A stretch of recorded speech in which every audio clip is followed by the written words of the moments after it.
what was your experience with prayer growing up? Were there any unique things that your family did?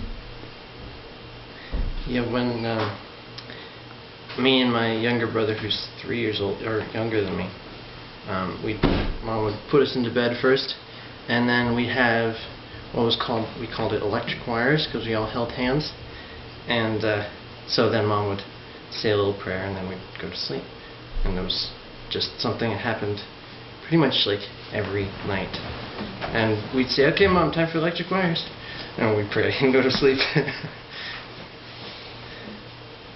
Cycle.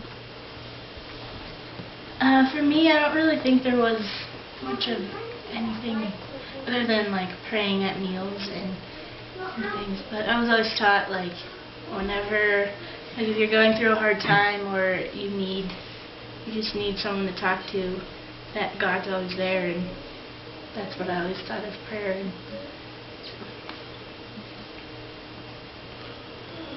again, for me, not much, nothing too unique.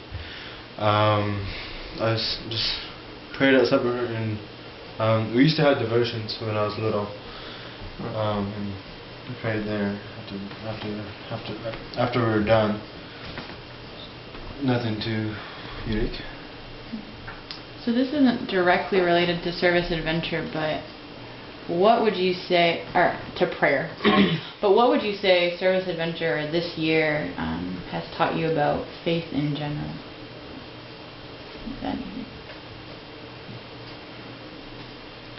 It definitely helps you to rely on God more, because like, for me, this was my first time going out alone and doing something by myself, and I didn't have my parents to, like, kind of hide behind.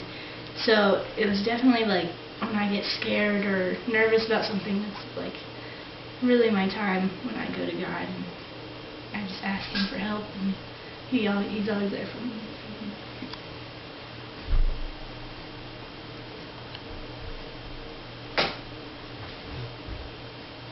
Well, one thing I discovered was, growing up, I didn't have much belief in Jesus as, like, God or Lord or anything, but more as just a really cool guy. And even, it was just like a couple weeks ago, I read a book that my mom recommended called More Than a Carpenter, and after reading that, it kind of sunk in that there's a whole lot more to Jesus than just being like a teacher, and that He really was God, and really who He said He was, which was kind of mind-blowing to think that, God could come to earth as a little person and do those things.